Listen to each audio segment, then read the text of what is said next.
Wassalatu wassalamu ala asyrafil anbiya'i wal mursalin Sayyidina Muhammadin wa ala alihi wa sahbihi ajma'in. Radina billahi rabba wa bil islami dina wa bi Muhammadin nabiyya wa rasulah. Rabbana zidna ilma warzuqna fahma wa amalan salihah. Rabbi shrah li sadri wa yassir li amri wahlul uqdatam min lisani yafqahu qawli, amma ba'du. Wassalamualaikum warahmatullahi ta'ala wabarakatuh.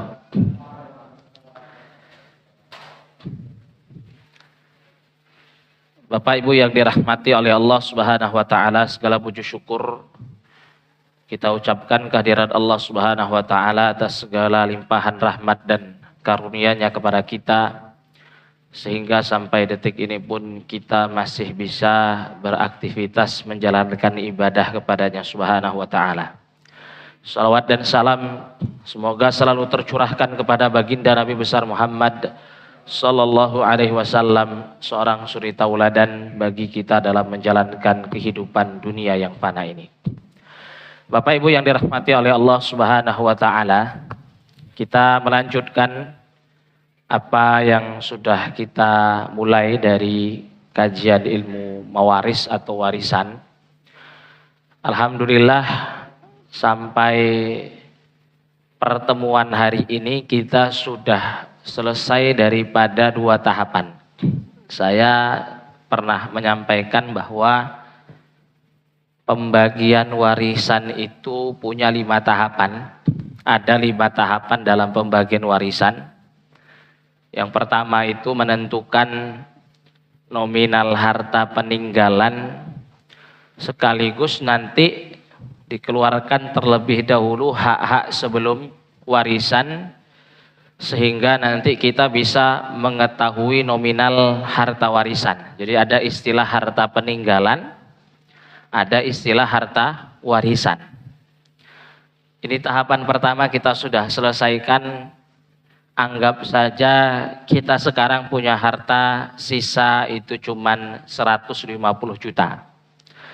Kalau kita sudah mengetahui nominal harta warisan, maka masuk tahapan kedua. Tahapan kedua itu berarti kita harus tahu siapa saja dari kerabat yang meninggal yang waris, siapa yang bukan waris. Jadi tahapan kedua itu mengetahui siapa dari kerabat yang meninggal. Kerabat yang hidup dari yang meninggal itu yang merupakan ahlu waris atau berhak mendapatkan harta warisan dari yang meninggal. Maka dalam tahapan ini kita juga sudah selesai membahas sebab-sebab pewarisan dan penghalang-penghalangnya. Maka kita jelasin bahwa sebab pewarisan ada 3 yang menjadikan seseorang kerabat itu dari yang meninggal statusnya sebagai ahlu waris itu, iman nanti dia punya status pernikahan yang sah atau punya hubungan darah, atau kita bilang ada yang namanya status atau hak wala, ya karena dia memerdekakan budak.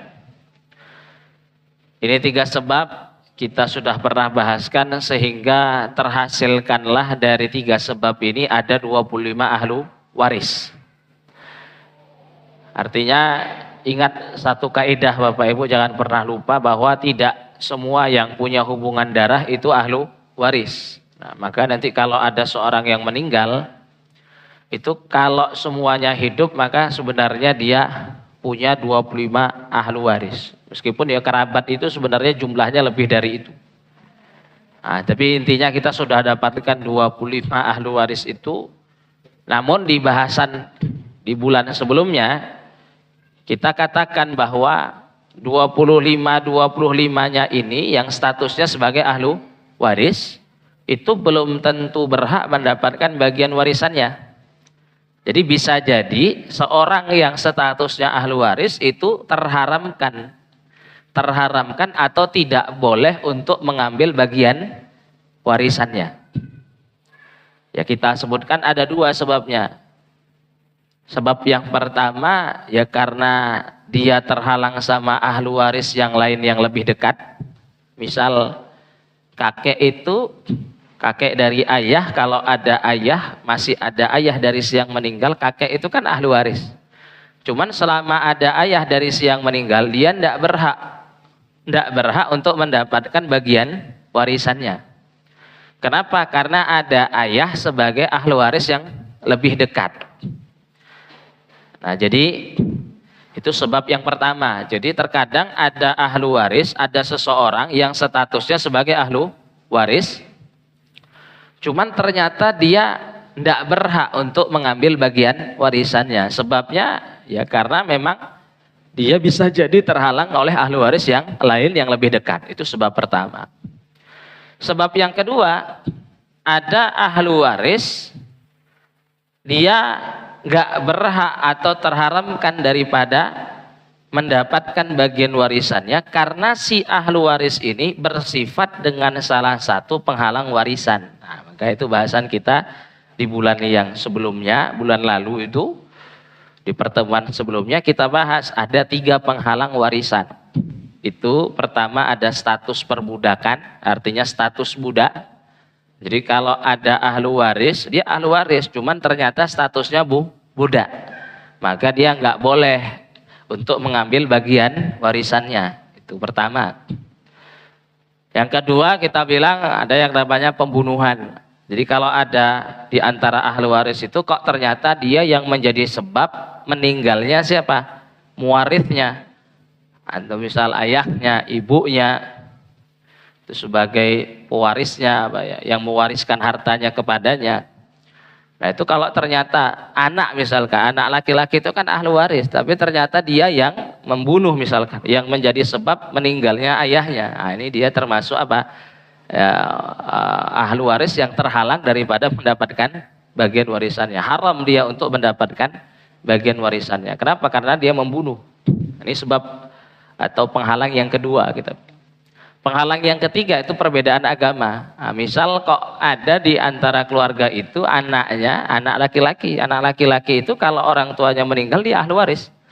Cuman ternyata semasa hidupnya anak ini murtad. Nah, sebelum ayahnya meninggal itu dia sudah sempat murtad. Naudzubillah ini. Keluar dari Islam, ayahnya meninggal, maka ada perbedaan agama. Ini anak laki-laki meskipun ahli waris, tapi dia bersifat dengan penghalang warisan, maka dia haram untuk mendapatkan bagian warisannya.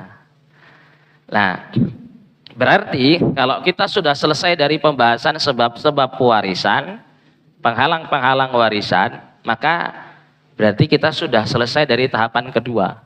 Berarti kita sudah bisa nanti membedakan mana kerabat yang waris, mana yang bukan waris. Nah kalau sudah selesai, tadi kita tahu harta nominalnya 150 juta. Setelah disisihkan apa? Ada biaya operasional jenazah, hutang, wasiat, tersisalah 150 juta. Kita juga sudah bisa apa? Mengetahui siapa yang waris, siapa yang bukan waris. Yang waris itu pun kita sudah bisa memastikan dia tidak bersifat dengan penghalang-penghalang warisan. Ini berarti dia berhak. Sekarang kita masuk tahapan ketiga. Apa itu? Sekarang kita masuk kepada tahapan mengetahui nominal masing-masing yang waris. Jadi kalau misalkan kita sudah pakai tadi ilmu kita tadi sebab-sebab warisan, penghalang-penghalang warisan sudah kita tatbikkan, sudah kita aplikasikan. Muncullah nama-nama ahli waris. Ada istri, ada ibu, ada ayah misal. Berarti kan tahapan selanjutnya berapa istri? Nah, kalau kita tahu dia sebagai ahli waris, berarti tahapan selanjutnya apa? Sekarang kita ingin apa? Menentukan berapa sih yang diperoleh oleh istri, bagiannya berapa? Ibu berapa? Ayah berapa? Nah, ini tahapan ketiga ini lumayan ya akan panjang nih, akan banyak habis biasanya pembahasan warisan itu di tahapan ini. Jadi mengetahui bagian masing-masing ahli waris. Nah, jadi nanti kita akan bahas satu persatu yang insya Allah kita akan mulai dari pertemuan kali ini. Jadi Bapak Ibu yang dirahmati oleh Allah Subhanahu wa taala, itu untuk memurojaah ya, mengulang ya. Ya supaya kita sambungkan dengan apa yang ingin kita bahas hari ini. Jadi perlu diketahui Bapak Ibu yang dirahmati Allah, ahlu waris itu kan ada 25. 25 ahlu waris ini itu kalau ditinjau dari cara dia mendapatkan bagiannya atau ditinjau dari bentuk bagiannya, maka 25 ahlu waris ini bisa kita bagi menjadi dua. Jadi dua kelompok dia. Ada ahlu waris yang dia itu mendapatkan bagian warisannya dan bagiannya itu sudah ditetapkan oleh syari, yaitu Allah Subhanahu wa taala. Jadi dari 25 ahlu waris, kalau kita pengen sebut itu sebagiannya saja itu misalnya ada suami, ada istri, ada ayah, ada ibu, dan seterusnya, nanti ada anak laki, ada cucu laki, ada kakek, ada ayah. Kakek itu kakek dari ayah. Itu kalau kita pengen bagi, kayaknya di pertemuan-pertemuan sebelumnya saya pernah membagi ahlu waris berdasarkan jenisnya. Kalau ahlu waris kita bagi berdasarkan jenisnya, ya tinggal kita sebutkan ada ahlu waris laki-laki, ada ahlu waris perempuan. Nah sekarang kita pengen membagi dengan tinjauan yang berbeda, yaitu apa? Bentuk bagiannya. Ada nanti Bapak Ibu ahlu waris yang bagiannya itu sudah ditetapkan oleh Allah Subhanahu wa taala. Itu misal yang tersebutkan di surat An-Nisa ayat 11, ayat 12, ayat 176 itu di akhir ayat terakhir surat An-Nisa. Itu kan misal Bapak Ibu baca, oh laki-laki itu jatahnya setengah kalau nggak ada keturunan, seperempat kalau ada keturunan. Mohon maaf, suami maksud saya tadi itu. Nah, suami ini berarti dia termasuk apa? Ahlu waris yang bagiannya sudah ditetapkan oleh syariat, oleh Allah Subhanahu wa taala. Namun ada sebagian ahlu waris di kelompok yang kedua, bagiannya itu tidak ditentukan oleh syariat. Nah, ini nanti diistilahkan dengan asobah. Jadi kalau Bapak Ibu belajar fikih warisan, buka buku yang membahas tentang ilmu warisan, ada istilah nanti asobah atau ahlu taksib. Jadi ahlu taksib ini dia ahlu waris, ya dia berhak dapat bagian, cuman nanti bagiannya bagaimana? Bagiannya itu belum ditetapkan oleh syariat, atau sama dengan dia nanti menunggu sisa.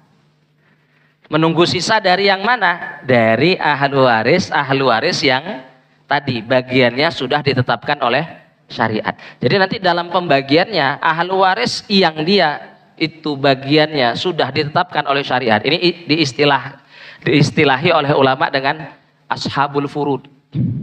Kita bahasakan dengan furud saja. Jadi ada furud, ada asobah.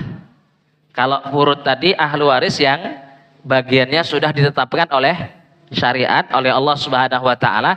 Kalau yang asobah tadi itu bagiannya tidak ditetapkan oleh syariat, sehingga apa maksudnya? Dia hanya menunggu sisa dari ahli waris yang satunya tadi, yang dia furud, yang dia bagiannya sudah ditetapkan oleh syariat. Nah ini nanti Bapak Ibu kita akan bahas yang furud saja, karena yang asobah kan gampang, bagiannya berapa kan tinggal nunggu sisa. Berarti kan tugas kita tuh mengkaji yang mana? Yang furud. Oke. Jadi tugas kita itu mengkaji yang furud. Yang furud ini nanti jumlahnya ada 13. Nah, makanya saya bilang panjang itu kenapa? Karena 13 orang ini akan kita bahas satu per satu. Bagiannya berapa? Jadi kita ingin mengkaji apa, nggih? Bagian-bagian ahlu waris yang 13 orang ini yang dia furud berdasarkan yang sudah ditetapkan oleh syariat bagi mereka. Jadi ya minimal berapa pertemuan ya? 6 pertemuan gitu ya. Kalau misalkan satu pertemuannya kita bahas dua orang, itu kan berarti ada 6 pertemuan sama dengan 6 bulan. Ya enggak apa-apa. Tapi insya Allah nanti kalau sudah selesai dari bahasan ini, selanjutnya gampang. Jadi Bapak Ibu yang rahmati Allah Subhanahu wa taala, kita akan mulai dengan sohibul farad yang pertama.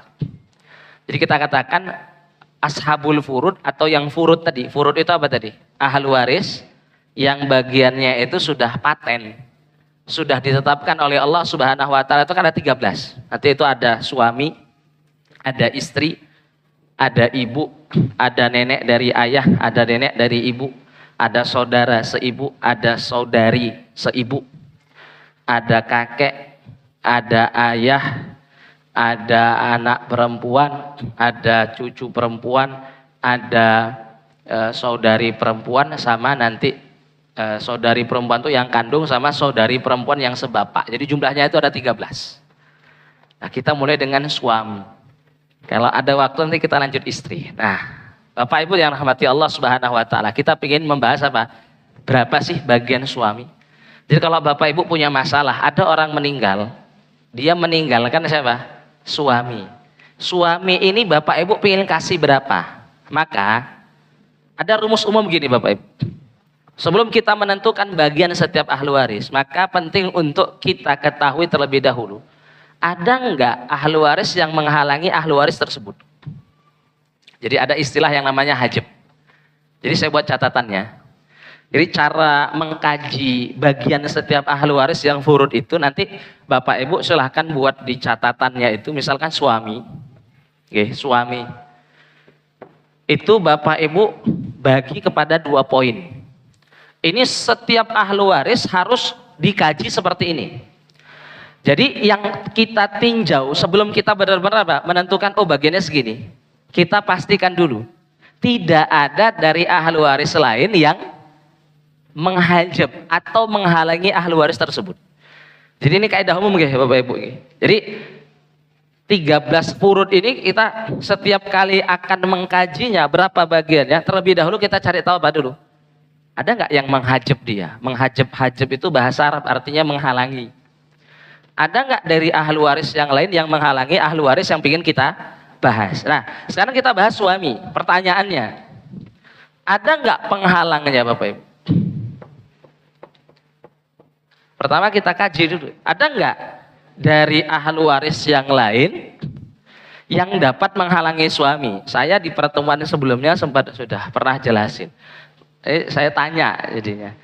Saya tanya, kira-kira ada nggak ahli waris yang lain yang dapat menghalangi suami? Ada nggak ahli waris yang berani ngalangin suami? Jawabannya apa Pak? Nggak ada. Kenapa? Jadi kalau nggak ada itu benar. Kenapa? Saya sudah jelasin di pertemuan sebelumnya. Kenapa suami ini tidak mungkin terhalangi oleh ahli waris yang lain? Nggak ada ahli waris yang lain itu yang berani ganggu suami. Alasannya kenapa Pak? Saya ada nyampein di pertemuan sebelumnya. Ingat, kita pernah sebutkan ahli waris itu ada yang punya perantara, ada yang nggak punya perantara. Suami ini termasuk ahli waris yang nggak punya perantara nggak? Nggak punya, gitu. Ya kalau nggak ada perantara berarti ya nggak mungkin ada penghalang. Nah, jadi suami ini berarti Pak, dia termasuk ahli waris yang nggak mungkin terhalang sama ahli waris yang lain. Berarti selama si suami tidak bersifat dengan salah satu penghalang-penghalang warisan, berarti suami sudah pasti berhak dapat nggak? Berhak. Jadi suami ini kalau dari ahli waris yang lain itu tidak ada penghalangnya. Tapi mungkin nggak dia terhalang dengan salah satu penghalang warisan? Mungkin. Bisa jadi dia yang menjadi sebab meninggalnya istrinya. Istrinya ini pengusaha sukses misalkan. Tergiur dia kan. Cuman nggak suka sama istrinya, sifatnya ngatur-ngatur. Karena kan kaya ngatur misalkan. Wah nggak sabar dia kan. Suatu ketika terjadilah apa yang terjadi gitu. Meninggal istri dia yang menyebabkan. Kan berarti apa dia? Bersifat dengan salah satu penghalang atau pembunuhan. Ini nanti apa namanya? Dia mahrum. Mahrum itu berarti apa? Terharamkan untuk mendapatkan bagian warisannya. Jadi kalau Bapak Ibu dapat ada orang meninggalkan suami. Nah, berarti untuk masalah penghalang kalau dari ahli waris lain itu enggak mungkin ada. Kemudian nanti dicek bersifat enggak dengan penghalang warisan. Kalau kita pastikan dia tidak bersifat dengan penghalang warisan, maka kita katakan apa? Ini suami berhak mendapatkan bagiannya. Nah, sekarang bagiannya berapa? Nah, sekarang kajian keduanya apa? Bagian. Kajian penghalangnya sudah beres, nggih? Kalau dari ahli waris itu tidak mungkin ada, karena suami ini termasuk ahli waris yang tanpa penghalang. Kalau dari penghalang-penghalang warisan ya silahkan dicek. Kalau ternyata tidak bersifat maka dia berhak. Nah kalau berhak berapa bagian yang diberhakinya? Nah bagian suami itu ada dua Bapak Ibu. Di surat An-Nisa itu disebutkan ada setengah, ada 1/4. Ayat bagian suami itu ada berapa Bapak Ibu? Ada 1/2 sama berapa? 1/4. Nah sekarang kita ingin bahas kapan suami setengah, kapan suami berhak dapat setengah, kapan 1/4. Ini gampang sekali. Saya kasih rumus gini. Kalau Bapak Ibu dapat masalah ada suami, fokusnya ke keturunan. Fokusnya apa?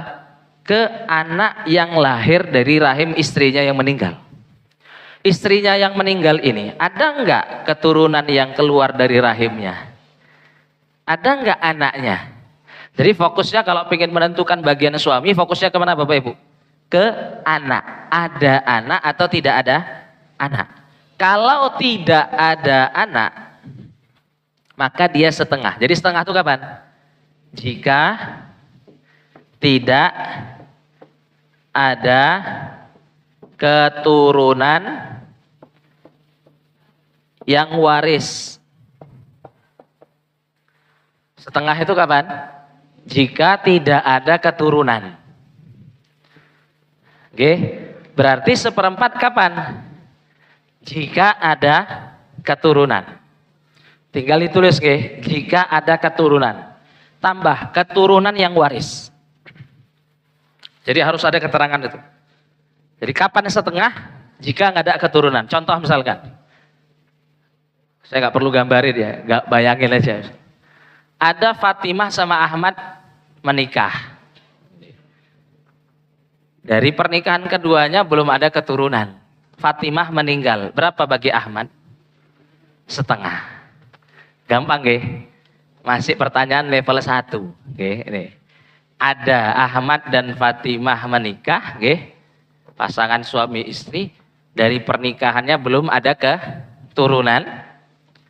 Maka ketika Fatimah meninggal, istrinya meninggalkan siapa? Ahmad sebagai suaminya. Suami ini ahli waris kita bilang karena ada sebab pernikahan, ya, ada sebab pernikahan yang sah. Ada sebab pewarisannya. Maka berapa bagian suami? Misal dia nggak bersifat dengan salah satu penghalang warisan, berapa? Karena nggak ada keturunan maka setengah. Itu pertanyaan level 1. Kapan tadi 1/4 Bapak Ibu? Kalau ada keturunan, ingat, keturunan yang waris. Ini penting. Jadi ulama itu sangat detail ketika menyebutkan kapan suami dapat 1/4. Ulama nyebutin, kalau bahasanya ulama itu idza wujida al-far'ul warith. Jika ada keturunan yang waris. Karena Bapak Ibu kita sudah pernah bahas, ada nggak keturunan yang nggak waris? Ada nggak keturunan yang nggak waris? Ada. Siapa itu? Cucu dari anak perempuan. Cucu dari anak perempuan ini keturunan nggak? Tapi dia statusnya nggak waris. Makanya ulama itu pinter itu, masya Allah. Jadi yang menyebabkan suami dapat 1/4 itu keturunan yang waris. Berarti misal ada masalah, saya kasih pertanyaan level 2. Ada orang meninggal, ini Fatimah meninggal. Dia meninggalkan suaminya Ahmad, sama meninggalkan cucu dari anak perempuannya yang sudah meninggal. Ahmad sama apa? Cucu dari anak perempuannya yang sudah meninggal. Jadi Ahmad dan Fatimah ini sebenarnya punya anak tunggal. Namanya Aisyah. Coba Fatimah mana ya? Fatimah F dan A. Itu dari keduanya itu punya anak namanya Aisyah. Aisyah ini sudah menikah juga dengan Ibrahim. Dari pernikahan dia dengan Ibrahim punya anak namanya, kita bilang saja Ridho. Ridho ini statusnya apa nggih? Kalau kita hubungkan ke Fatimah, cucu kan? Cucu apa namanya? Cucu dari anak perempuan si Aisyah ini. Aisyah ini sudah meninggal duluan. Anggap sudah meninggal. Sehingga nanti ketika Fatimah meninggal, dia meninggalkan siapa saja? Ahmad sebagai suaminya, sama Ridho ini sebagai cucu kan? Keturunannya enggak ini? Tapi pertanyaannya, Ridho ini keturunan yang waris atau bukan waris? Bukan waris. Berarti tak tanya gini, pertanyaannya gini. Berapa berarti bagian suami? Berapa? Berapa? Setengah, betul. Jadi bukan seperempat. Oke. Jadi suami itu seperempat kalau keturunan yang ditinggalkan, yang keluar dari rahim dari istrinya yang meninggal itu keturunan yang apa? Yang waris. Tapi kalau kasusnya ternyata apa? Ada keturunan, cuman keturunannya enggak waris. Maka nanti Ahmad sebagai suami tetap berhak setengah. Paham nih Bapak Ibu? Jadi penting ini. Jadi nanti kalau dibuat di catatan, kapan seperempat? Jika ada keturunan yang waris. Berarti kalau ada keturunan tapi kok enggak waris, ya berarti kembali ke sebelumnya berapa? Setengah. Seolah tidak ada keturunan. Nah, apa contohnya suami dapat seperempat? Ya gampang. Nah, kita buat aja permasalahan apa? Ada Fatimah, ada Ahmad, dari pernikahan keduanya lahir siapa? Misalkan Ibrahim. Fatimah meninggal, siapa yang dia tinggalkan? Ada Ahmad sebagai suaminya, ada Ibrahim sebagai anak laki-laki. Pertanyaannya, anak laki-laki ini statusnya keturunan yang waris atau bukan? Kita bilang waris. Karena anak laki-laki ini apa? Ahlu waris. Oke. Berarti berapa bagian si Ahmad sebagai suami? Kita katakan seperempat. Gampang? Gampang. Pokoknya Bapak Ibu, untuk menentukan bagian suami, fokus ada keturunan atau tidak. Dan ketika ada keturunan, ingat keturunannya waris atau tidak. Itu menentukan nanti. Oke, jadi pokoknya suami seperempat kalau ada keturunan yang statusnya waris. Berarti maknanya kalau keturunan yang enggak waris itu sama dengan tidak ada keturunan. Berarti berapa bagiannya? Setengah. Gampang? Kayaknya kita masih punya waktu, kita lanjut ke istri. Oke, kita lanjut ke istri. Istri ini sama dengan suami. Tinggal diganti ya Bapak Ibu. Kita lanjut ke istri. Kalau tadi kan orang meninggalkan suami. Jadi sekarang kita ganti. Yang meninggalnya siapa berarti? Suami. Jadi ada masalah, ada yang meninggal ini meninggalkan istri. Sama tadi. Kita cara mengkajinya itu dari dua sisi tadi. Sebelum menentukan berapa bagiannya, kita pastikan dulu. Ini istri benar-benar berhak nggak? Dengan mengkaji apa tadi? Ada nggak yang menghalanginya? Jawabannya apa? Ada nggak yang menghalangi istri, Bapak Ibu? Jawabannya nggak ada. Karena istri ini sama nggak seperti suami? Sama, termasuk ahlu waris yang tanpa perantara. Otomatis nggak mungkin ada ahlu waris yang lain yang berani ganggu istri. Dengan menghalangi dia mendapatkan bagian warisannya itu nggak mungkin. Tinggal dilihat, dia bersifat nggak dengan salah satu penghalang warisan. Misal, dalam Islam itu kan boleh nikahin ahlul kitab ya dengan syarat-syaratnya. Kalau di kitab-kitab fikih nanti silahkan dikaji di fikih angkihah atau fikih usroh. Cuman kan intinya dalam syariat kita dibolehkan nikah dengan ahlul kitab. Bisa jadi ini suami yang meninggal menikahi siapa? Istri yang ahlul kitab. Ketika suami meninggal ada beda agama nggak ini? Kalau ada beda agama, ini meskipun istri ahlu waris gak? Ahlu waris gak? Jawabannya ahlu waris, karena dia punya sebab pernikahan. Kan punya sebab warisannya gak? Cuman tetap gak berhak dapat bagian warisan. Kenapa? Ada perbedaan agama. Makanya jangan mau istri kafir. Maksudnya sebagai istri itu ya pakai siasat lah biar dapat warisan, masuk Islam gitu kan? Masuk Islam. Karena kalau dia masih kafir, ahlul kitab itu kafir ya. Ada Nasoro sama Yahudi.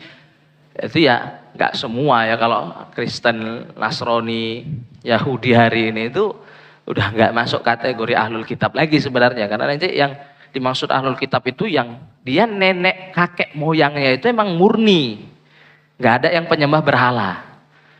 Jadi memang murni dari Nasoronya zamannya Nabi Isa, Yahudinya zaman Nabi Musa itu. Jadi jalur keturunannya itu murni, nggak ada yang penyembah berhala. Ya kalau kita lihat hari ini ahlul kitab itu kan nggak ada yang bisa dikategorikan sebagai ahlul kitab. Kristen hari ini kalau kita tarik ke atas itu ada pasti dari keturunannya itu yang dia apa? Ya dari mulhid, penyembah berhala, sehingga ini nggak masuk kategori ahlul kitab. Ya banyak ketat ulama itu ketika membolehkan, ketika dibolehkan pun sebenarnya masih ada ketentuan-ketentuan yang harus juga diperhatikan. Ya ketat, nggak sembarangan. Tapi itu sebagai misal tadi ada suami yang menikahi perempuan istri ahlul kitab. Sebab warisannya ada. Apa itu? Akad pernikahan yang sah. Cuman masalahnya istri ini masih bersifat dengan salah satu penghalang warisan. Apa itu? Ikhtilafuddin, perbedaan agama. Ini berarti apa? Mahrum statusnya. Dia haram untuk mendapatkan bagian warisan dari suami. Nah misal andai kan ini istrinya muslimah, bukan dia yang membunuh, ya statusnya juga bukan budak, ya enggak mungkin juga kita nikahin, ya bisa nikahin budak orang lain bisa. Ya ala kulli hal penghalangnya berarti enggak ada dari ahli waris yang bisa menghalangi dia, ya kan? Terus dia juga enggak bersifat dengan penghalang warisan, berarti kan kita katakan bahwa ini istri berhak. Saya pertanyaan, kalau berhak bagiannya itu berapa? Bagian istri juga ada dua, Pak. Pertama 1/4, yang kedua 1/8. Oke. Berapa bagian istri? Pertama 1/4, yang kedua 1/8. Ketentuannya mirip seperti suami. Jadi fokus kita, kalau kita ingin menentukan bagian istri seperti kita apa? Menentukan bagian suami. Fokus kita tadi kemana? Ada keturunan atau tidak ada keturunan. Maka 1/4 itu kapan? Jika tidak ada keturunan. 1/4 kapan? Jika tidak ada keturunan. Berarti 1/8 kapan? Jika ada keturunan yang waris. Gampang ini. Ya kalau ada istri, ada orang meninggalkan istri, maka fokusnya tinggal dilihat saja. Ya sebelum tadi kita pastikan, oh nggak ada nih yang menghalangi dia nih. Dia nggak bersifat dengan penghalang warisan. Oh berarti dia berhak. Maka untuk menentukan bagiannya fokusnya kemana? Ke keturunan. Nggak ada keturunan, maka istri 1/4. Ada keturunan yang waris, maka istri 1/8. Saya ingin kasih satu pertanyaan, Bapak Ibu sama-sama jawab.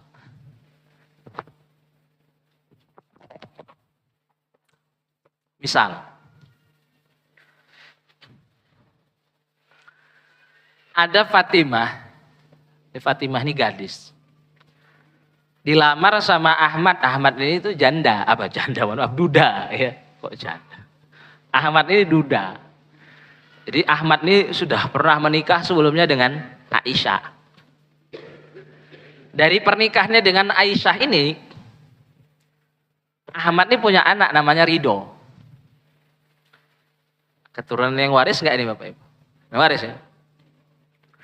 Meninggal Aisyah, Ahmad ya sebagai laki-laki kan gerah nggih. Nggak ada tempat pelampiasan nggih, butuh gitu. Nikah lagi dengan siapa? Dengan Fatimah tadi. Nah, terus Ahmad itu kan bawa anak siapa tadi? Ridho. Saya tanya, Ahmad setelah nikah dengan Fatimah itu tiba-tiba meninggal. Selang berapa bulan misalkan meninggal. Ahmad yang meninggal ini berarti meninggalkan ahli waris siapa aja Bapak Ibu? Siapa? Fatimah sebagai istrinya, sama siapa? Ridho sebagai anak laki-lakinya. Saya kasih pertanyaan, Fatimah berapa bagiannya? Fatimah berapa bagiannya? Hah? Berapa bagiannya? Ahmad meninggal, dia meninggalkan Fatimah sebagai istrinya sama Ridho. Ridho itu kan anak dari siapa? Aisyah. Pertanyaannya Fatimah berapa bagian? Hah? Oh, berbeda pendapat ulama ini ya. Berapa? Seperempat atau seperlapan? Hah? Coba yang jawab seperempat, alasannya kenapa? Hah? Kenapa? Karena Fatimah gak ada keturunan gitu maksudnya. Ridho tuh gak dianggap. Anaknya Aisyah gitu. Yang jawab seperlapan ya jelas ya, karena ada keturunan. Nah yang benar nih Bapak Ibu itu seperlapan. Jadi saya jelasin lanjutannya gini Bapak Ibu. Keturunan ini sama tadi sebenarnya di bahasan suami. Keturunan itu Bapak Ibu, itu yang menjadikan tadi suami seperempat, atau tadi menjadikan apa? Istri di sini seperlapan. Itu kan kita bilang keturunan yang waris. Itu Bapak Ibu silahkan kasih keterangan tambahan. Baik dia dari, ini kalau yang soal barusan tadi kita bahas itu, baik keturunan tadi dari istri yang sekarang hidup atau istrinya yang lain. Jadi kalau di sini berarti Bapak Ibu pengen kasih tambahan keterangan. Kan seperlapan kapan? Jika ada keturunan yang waris. Keturunan yang waris ini apa? Mau dia dari rahim istri sekarang yang hidup ataupun dari istrinya yang lain. Yang penting Bu, Pak, dia hasil pernikahan syar'i. Tadi Ridho ini hasil pernikahan syar'i gak? Iya, karena dia tadi kan apa? Sebelumnya nikah sama Aisyah. Dari pernikahannya dengan Aisyah itu lahirlah Ridho. Ini berarti dari hubungan syar'i gak? Berarti ini anaknya. Berarti anaknya siapa? Anaknya Ahmad. Keturunannya Ahmad. Punya hubungan darah dengan Ahmad. Berarti kalau Ahmad meninggal punya istri yang kedua yang dia masih hidup. Berarti berapa bagian Fatimah ini? Ya kita katakan 1/8. Jadi tadi Bu, Pak, keturunan itu enggak mesti dari istri yang hidup saja. Yang penting apa? Itu lahir dari sebuah pernikahan yang sah. Sehingga kalau tanya gini, Ahmad ini nggih Bapak Ibu. Dulu itu ceritanya Ahmad ini sempat merantau ke Jakarta, cerita. Semasa di Jakarta itu pergaulannya bebas nggih. Ngamilin anak orang, misal ngamilin anak orang, kebobolan. Ini kasus yang lain kalau pengen tanya. Tapi Ahmad ini karena kebobolan tadi itu nggak siap untuk nikahi, cuman siap mempertanggungjawabkan. Jadi nggak siap nikah tapi ya kita lahirin ini anak, misalnya biasa ya Jakarta gitu. Ya, si perempuannya melahirkan lah. Proses melahirkan si perempuan ini meninggal Tadi anaknya Ridho misalnya, yang lahir tuh Ridho. Ahmad nih siap ngurusin Ridho, jadi nggak siap nikahi gitu tapi siap mempertanggungjawabkan. Ya, udah lahirkan anaknya, lahir anaknya namanya Ridho misal. Kalau tanya, ini anak hasil dari hubungan yang bagaimana Bang? Pernikahan yang sah atau hasil hubungan zina? Zina. Dalam syariat, anak zina itu nasabnya ke ibu bukan ke bapak. Berarti nanti kalau kita tanyakan lagi kasus yang sama. Ahmad ini hijrah, tapi tetap bawa siapa? Ridho tadi. Ridho ini di kasus yang kedua, dia anak hasil zina. Ahmad nikah dengan Fatimah. Fatimah ini menerima dengan lapang dada. Kamu meskipun punya masa yang kelam, masa lalu yang kelam, saya terima kata Fatimah. Nikah ini dua orang. Ahmad ini setelah taubatnya kaya raya. Ahmad meninggal. Pertanyaan saya, Yang ditinggalkan Ahmad siapa saja? Fatimah istrinya sama siapa? Ridho. Pertanyaan yang sama, berapa bagian Fatimah? Berapa bagian Fatimah? 1/4. Benar ini, nggak ada perselisihan ternyata. Kenapa Bapak Ibu? Karena ridho itu jangankan disebut, jadi jangan disebut waris atau nggak waris, dia saja nggak disebut keturunan gitu. Kenapa? Dia itu nggak punya ini secara syariat, kalau secara biologis ya ada DNA-nya si Ahmad itu ya, darah ada, hubungan darahnya itu ada. Cuman dalam syariat, anak hasil zina itu nasabnya itu bukan ke ayah, tapi ke ibunya, ke perempuan. Al-waladu lil firas, atau kama qala alaihi salatu wassalam. Berarti ridho ini sama dengan, kan dia nggak ada hubungan darah dengan si Ahmad. Berarti nggak ada dong sebab warisannya, betul?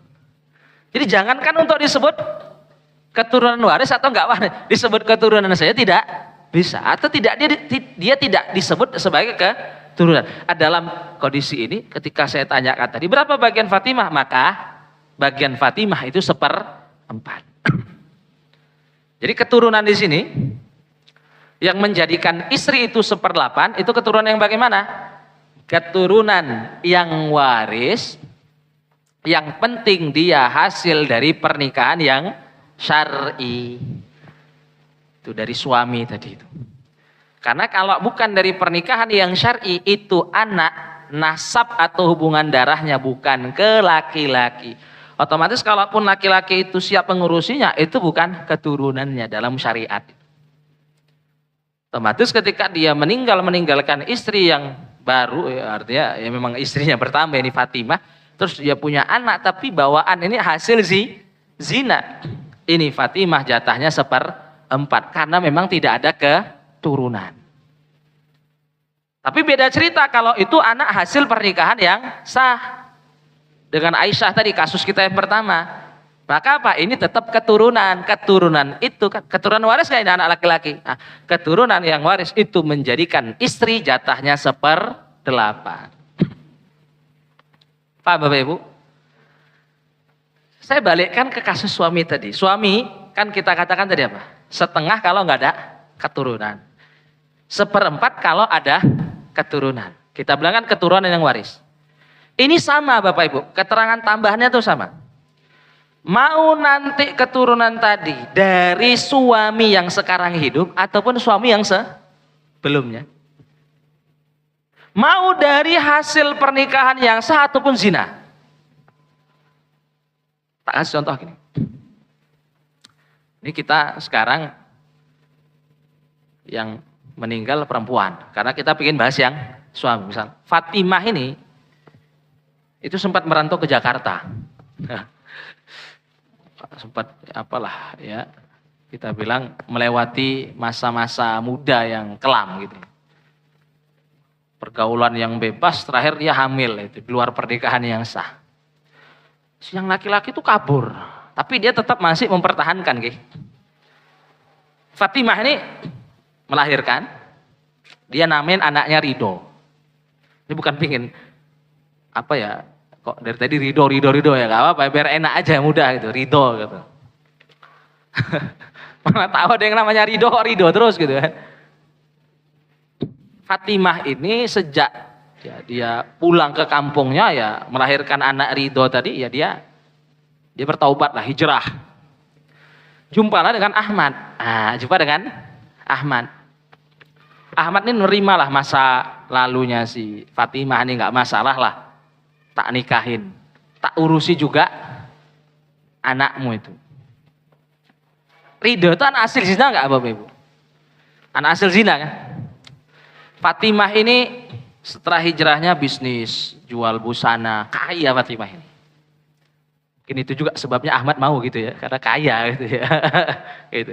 Nah. Setelah pernikahan, selang 2 bulan misalkan, Fatimah ini meninggal. Tak tanya ini. Fatimah meninggal, ninggalin siapa aja? Ahmad suaminya sama ridho. Oke. Pertanyaannya sama, berapa bagian suami?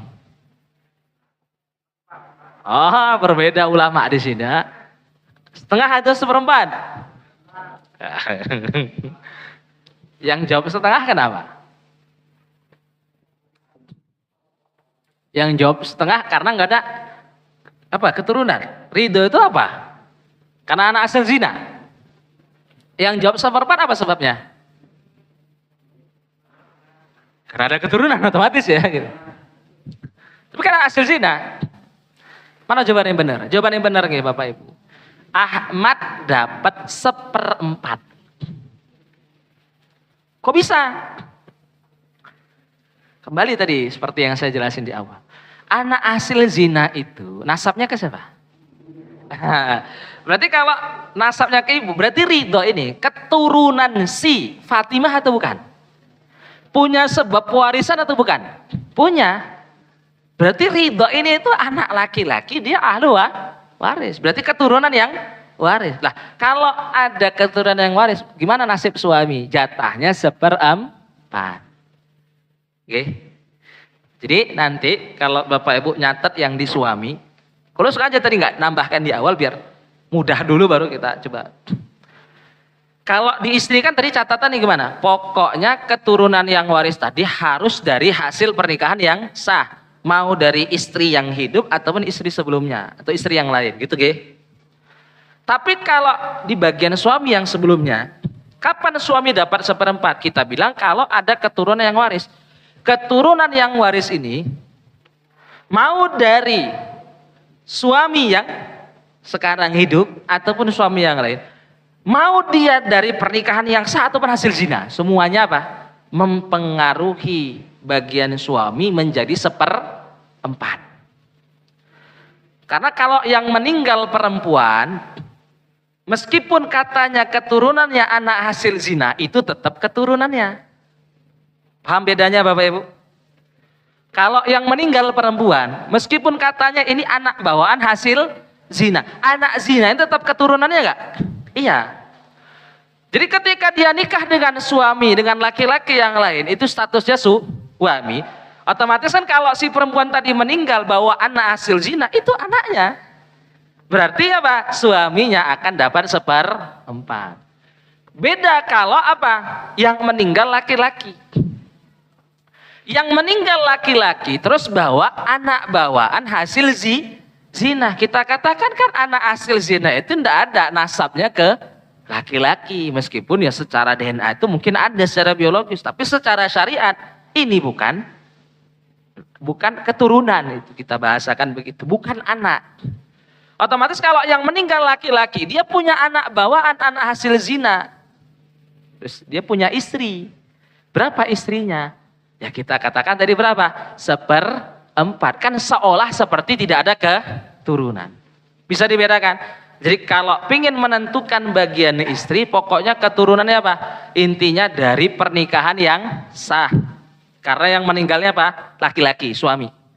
Tapi kalau di bagian suami sebelumnya itu, keturunan yang waris itu kita bilang mau dari suami yang hidup ataupun suaminya yang lain. Oke. Mau dia hasil dari pernikahan yang sah ataupun hasil dari zina. Jadi meskipun hasil dari zina tapi yang meninggal perempuan ini tetap keturunannya, maka dia tetap akan mempengaruhi bagian suami yang ditinggalkan, menjadikan bagian suami 1/4. Dua dulu. Nanti kita lanjutkan kembali dengan ahlu waris furud yang lain. Nanti kita masuk ke ibu, kita masuk ke ayah. Jadi ini satu persatu kita akan bahas begini. Sampai kita selesaikan 13 furud. Kalau yang asobah kan berarti apa? Tinggal nunggu sisa. Baru nanti kita hitung-hitung. Kita belum hitung-hitung Pak Ibu. Kita mesti nentuin dulu. Istri berapa? Setengah atau 1/4? Cuman gitu aja. Harus bisa ini. Oke. Bulan depan kita tes lagi. Kalau sekarang kan mungkin masih fresh ya. Tapi baru jelasin gitu ya. Ya nggak terbukti ya. Paham atau enggaknya bulan depan akan diulang. Sebelum kajian ini wajib diulang. Kita tutup dengan kafaratul majlis. Subhanakallahumma wa bihamdik Asyhadu an la ilaha illa anta nastaghfiruka wa natubu ilaik. Bismillahirrahmanirrahim. Wal 'asr innal insana lafi khusr illa alladziina aamanu wa 'amilus solihati wa tawassaw bil haqqi wa tawassaw bis sabr. Assalamualaikum warahmatullahi wabarakatuh.